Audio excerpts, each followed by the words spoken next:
INA Podcast.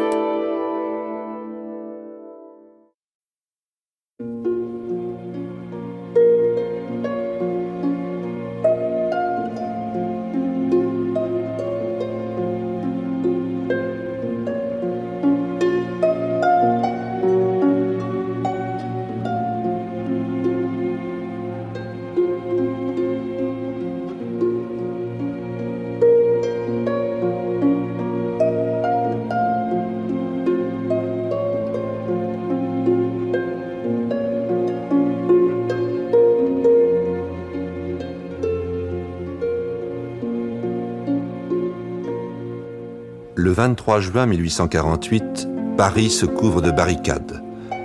L'insurrection de la classe ouvrière éclate avec violence. Pendant 4 jours, la guerre de rue fait rage, mais le général Cavaignac triomphe des insurgés. Monsieur d'Ambreuse se réjouit de voir l'ordre enfin rétabli. Frédéric, qui s'est tenu à l'écart de la bataille et fréquente à nouveau les salons bourgeois, semble beaucoup plaire à Madame d'Ambreuse. Il reste insensible à l'amour que lui porte Louise Roch. Cependant, Arnoux, dont les affaires périclitent, se ruine pour une jeune ouvrière de sa fabrique. Frédéric revoit Madame Arnoux, à qui il reproche son absence au rendez-vous de l'an passé. Rosanette annonce à Frédéric qu'elle est enceinte.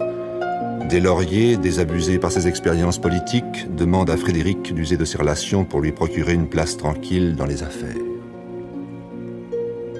Monsieur d'Ambreuse meurt brusquement, laissant sa femme pratiquement déshéritée au profit d'une fille naturelle. Madame d'Ambreuse se raccroche à Frédéric, qui est devenu son amant. L'enfant de Rosanette meurt. Rosanette, pour se rembourser d'une dette ancienne, a l'intention de faire vendre le mobilier des Arnoux. Pour l'en empêcher, Frédéric emprunte 12 000 francs à Madame d'Ambreuse sous un prétexte fallacieux.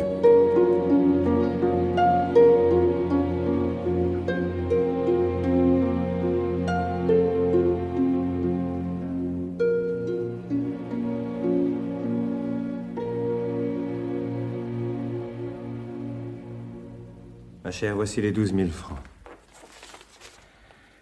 Il ne vous en aura guère coûté de me les prêter. Qu'en savez-vous? Je vous les rends après 24 heures, madame. Je ne pouvais guère faire mieux. Au moins en avez-vous fait bon usage. Vous avez sauvé mon ami de la prison. Quelle bonne action je vous dois. Mais si vous avez encore besoin de cet argent pour votre ami... Je ne pense pas. Sait-on jamais? Vous pouvez en disposer encore quelque temps. Mais puisque je vous dis... Vous me désobligeriez, Frédéric. Si vous y tenez absolument. Frédéric, c'est vous qui êtes le maître ici. Il est bien naturel que je me soucie de vos amis, qui sont aussi un peu les miens, n'est-ce pas?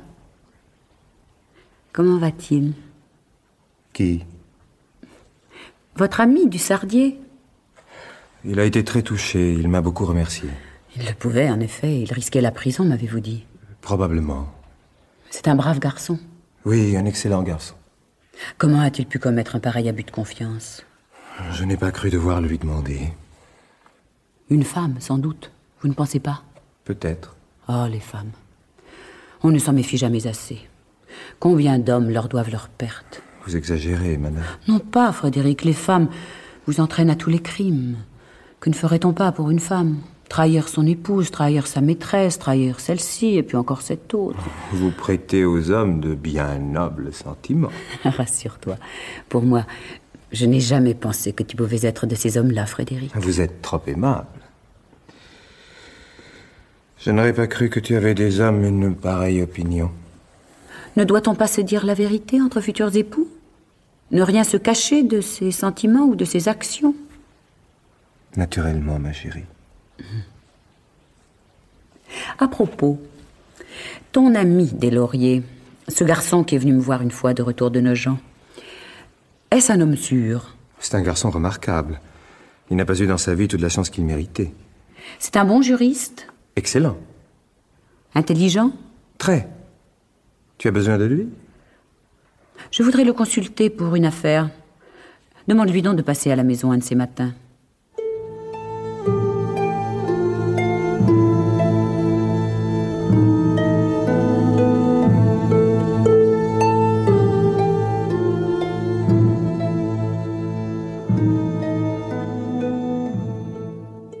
avez désiré me voir, madame. Oui, cher monsieur. Pour une affaire assez délicate sur laquelle je vous demande une discrétion absolue. Vous pouvez compter sur moi, madame. Même s'il s'agit de vos amis intimes, puisqu'il s'agit du ménage Arnoux. J'ai parfaitement compris. J'ai trouvé un rouleau de paperasse qui contient des billets d'Arnoux parfaitement protestés et sur lesquels Madame Arnoux a également apposé sa signature. Monsieur d'Ambreuse ne les a pas mis en recouvrement? Non. Frédéric était intervenu auprès de lui. Mon mari, toutefois, a fait prononcer la condamnation d'Arnoux. Frédéric l'ignore. Madame Arnoux le sait-elle? Certainement pas. Il m'étonnerait fort que Monsieur Arnoux ait jugé convenable de l'en informer. Alors vous pouvez disposer de ces billets? Ce sont des créances désespérées. Comment voulez-vous que je les fasse liquider? Les Arnoux sont en fuite. Ils n'ont pas emporté leur mobilier, puisque le départ, paraît-il, a été quelque peu précipité. Il serait peu convenable que je fasse vendre le mobilier des Arnoux aux enchères. Certes, certes. Mais imaginons que vous ne possédiez plus les créances, qu'un homme de paille les ait rachetées en sous-main, et qu'il exerce les poursuites. Imaginons. Vous êtes de très bons conseils, monsieur Deslauriers. Mais comment faire? Je me charge de tout. Si vous le voulez bien, madame. En ce cas, faites au mieux et au plus vite.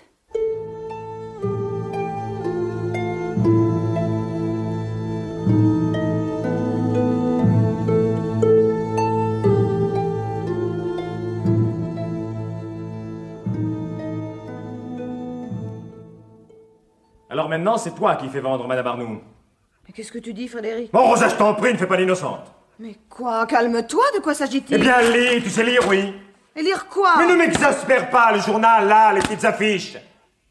Vente d'un riche mobilier consistant en batterie de cuisine, linge de corps et de table, piano Erard, de bahuts de chêne Renaissance, miroir de Venise, poterie de Chine et du Japon. Cela ne te dit rien, non, ce mobilier? C'est le mobilier des Arnoux. Oui, leur mobilier, tu le sais mieux que moi. Mais qu'est-ce que tu veux que ça me fasse qu'on vende leur mobilier? Que ça te fait? Tu te venges, hein? Qui, moi? Oui, toi, tu les persécutes. De l'outrager chez elle, cela ne t'a pas suffi. Il fallait que tu ailles jusqu'au bout. Mais tu te trompes, Federico, je t'assure. La plus sainte, la plus charmante, la meilleure des femmes, tu t'acharnes contre elle. Tu ne cherches qu'à la ruiner. Mais qu'est-ce que tu vas imaginer? Je sais tout, je te dis. Et qui fait vendre? Sénécal, agent d'affaires. C'est tout ce que tu as trouvé pour qu'on ne prononce pas ton nom. Mais je t'assure, Federico, que je ne comprends rien à ce que tu dis. Ce n'est pas toi qui as demandé à Sénécal de faire vendre. Qui, moi? Mais quelle bêtise! Tu mens! Tu mens, tu as toujours menti. Comme si c'était la première fois que Sénécal intervient pour ton compte. Il déteste Arnoux, et toi, tu es jalouse d'elle. Vous êtes faits pour vous entendre, tous les deux. Federico, je te donne ma parole. Je la connais, ta parole. Je sais ce qu'elle vaut. D'ailleurs, je ne suis pas le seul à le savoir. Il y a Delmar, Arnaud, Sizy, le baron de Comminges, le comte de Jumillac. Et toi, tu n'as pas le droit. Tu me croyais aveugle, hein, parce que je fermais les yeux. Tu me croyais assez bête pour ne pas me rendre compte que dès que j'avais le dos tourné, tu recevais la visite de beaux messieurs. Tu n'es qu'une fille de rien. Mais si tu n'étais que cela, pas encore. Mais tu es un monstre. Un monstre. Oh, Frédéric, tu deviens fou. Les filles de ton espèce, on ne les punit pas. On s'écarte d'elles tellement elles vous dégoûtent. Oh, mais qui a pu te changer à ce point, mon Federico? Qui? Personne d'autre que toi, misérable, après ce que tu as osé faire. Mais je n'ai rien fait, je te le jure. Toujours elle, toujours ta Madame Arnoux. Je n'ai jamais aimé qu'elle, si tu veux le savoir. Ça prouve ton bon goût. Une vieille femme, la taille épaisse, le teint couleur de réglisse, des yeux en soupiraux de cave, aussi grand et aussi vite. Je t'interdis! Eh bien, va la rejoindre si ça te plaît. Cours, tu risques de ne plus la retrouver. Oui, j'y vais. C'est ce que j'attendais. Merci. Oh, Frédéric, mais tu es fou, voyons, c'est absurde. Je t'aime, Federico, je t'aime. Laisse-moi. Au nom de notre petit garçon, Federico, au nom de notre pauvre enfant, je t'en supplie. C'est toi qui as fait le coup. Avoue-le. Mais non, ce n'est pas moi, je te le jure. Tu ne veux pas avouer? Non. Alors adieu. Et pour toujours. Oh, écoute-moi, Federico, ne dis pas ça, tu reviendras. Tu me connais mal. Tu reviendras, Frédéric. Jamais, tu m'entends? Jamais de la vie.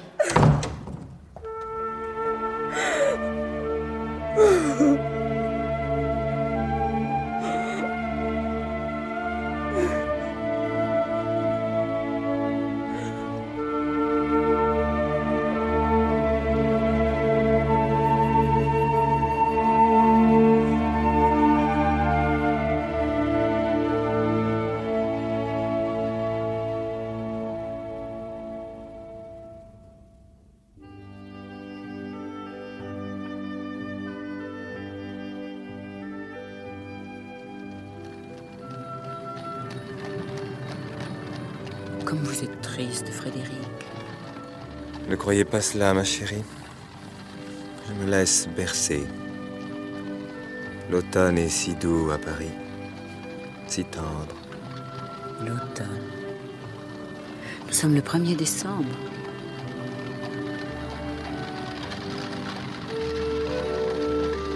Comme la place de la Bourse est animée.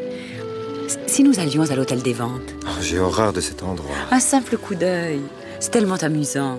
Ces vieux fauteuils qui n'ont plus que leur bois, ces vieux paniers, ces matelas éventrés, ces lavabos sans cuvette, ces bouteilles vides, quel spectacle. Il y a aussi des tapis persans et des armes chinoises. Ah, tout ce public qui s'interpelle, qui grimace, qui se déchaîne en gros rires, en cris ignobles. Je me demande comment vous n'êtes pas écœuré.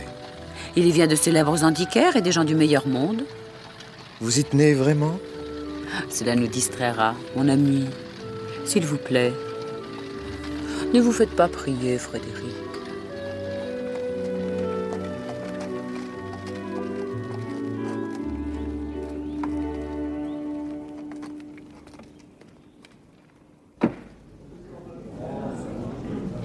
Trois paires de bottines de première qualité, mises à prix 15 francs.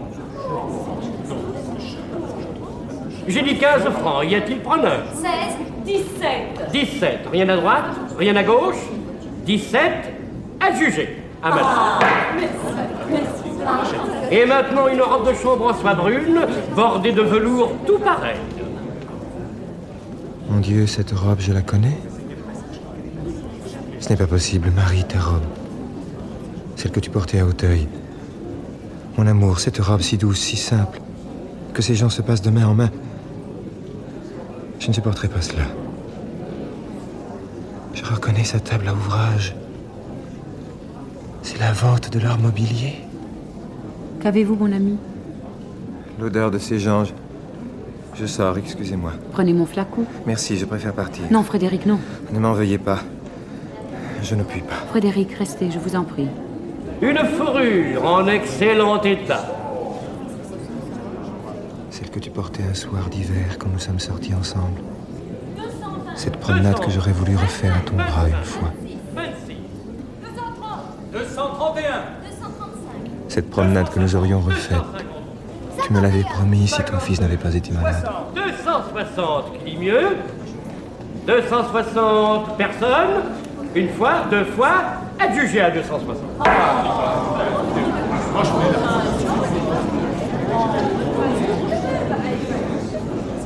Et maintenant, tout un lot de mouchoirs, de fichus, de jupons et de chemises.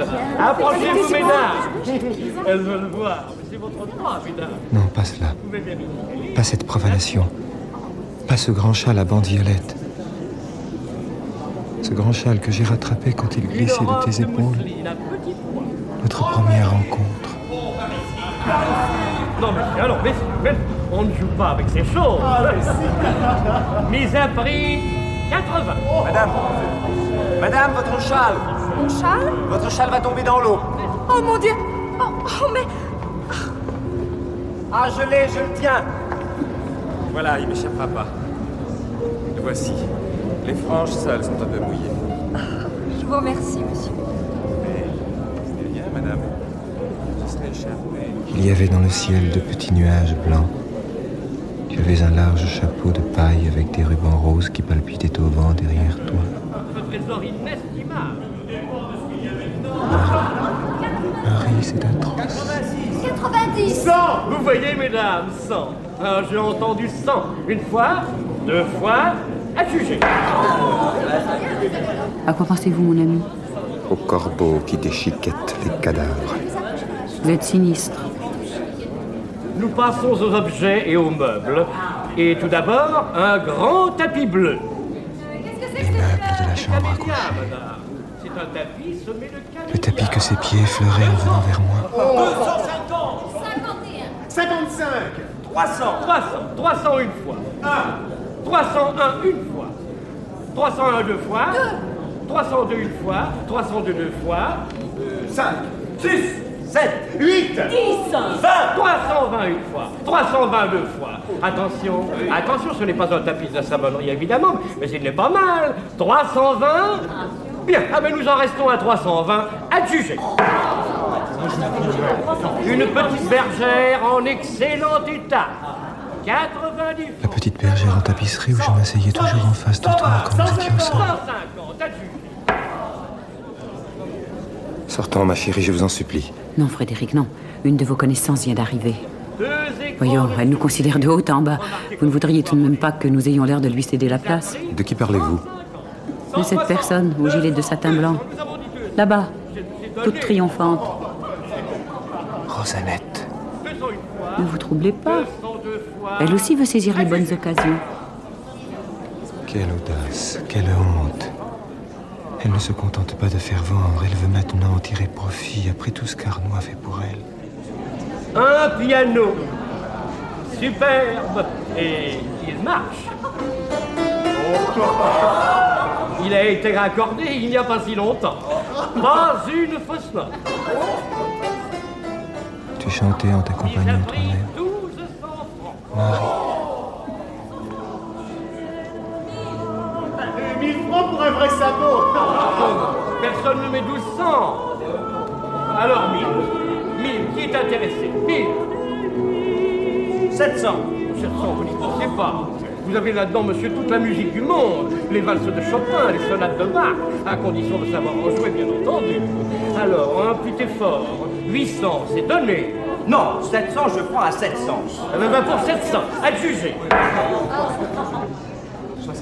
Et voici une merveille. Ah oui, Un petit coffret Renaissance. Oui, madame. Il est presque tout entier en argent. Avec un peu de blanc d'Espagne, ça brillera. Et le médaillon admirable. Au premier dîner où j'étais invité rue de Choiseul, ce petit coffret a attiré mon regard. Ensuite, Arnaud en a fait cadeau à Rosanette, puis le petit coffret a repris sa place dans le cadre qui était fait pour lui. Marie, ton coffret. C'est très joli. Vous trouvez? Cela n'a rien de rare. Je ne suis pas de votre avis. Je vais l'acheter. Quelle idée singulière. Ce coffret entre les mains de cette femme. Ce coffret est lié à ses souvenirs les plus chers. Non, Marie, non, je ne le permettrai pas. Cela vous fâche? Pas précisément, mais que pourriez-vous faire de ce bibelot? Qui sait? Y mettre des lettres d'amour? Peut-être en a-t-il contenu déjà. Raison de plus pour ne pas dépouiller les morts de leurs secrets. Allons, mesdames, allons. Serait-elle donc aussi morte que vous le prétendez? Je ne l'aurais pas cru. Ce que vous faites n'est pas bien. Renoncez à ce coffret, je vous en prie. Voyons, Frédéric. C'est la première grâce que je vous demande. Mais vous ne serez guère un mari aimable, savez-vous. 1000 francs. Prouvez-moi que ma femme est raisonnable. Venez. Alors, messieurs, mesdames, 1000. Y a-t-il en chérisseur à 1000? 1000 francs? 1000 francs 2 fois. 1000 francs, c'est à droite. 1000 francs. 1000 francs, messieurs, mesdames. Personne ne dit rien. 1000 francs 3 fois. Adjugé pour madame.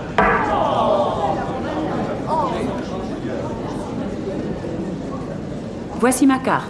Vous le ferez porter à cette adresse. Parfait, madame. Maintenant, nous partons, Frédéric. Une étagère hollandaise. Mise à prix 500 francs. 500 francs. 530. 550. 600.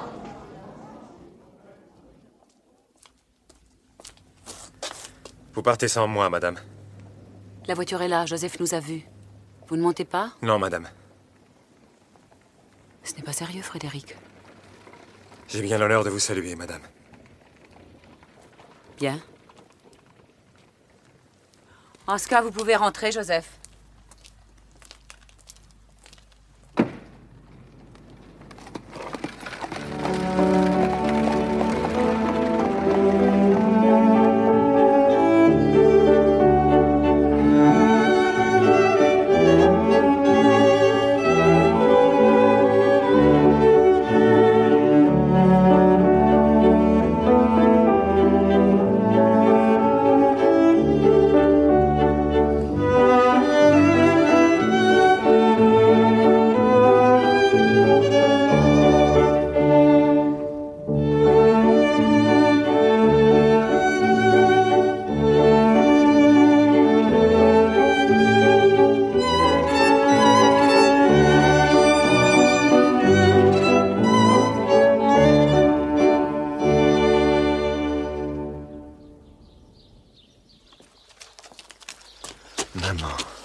Frédéric, mon petit Frédéric, tu es revenu.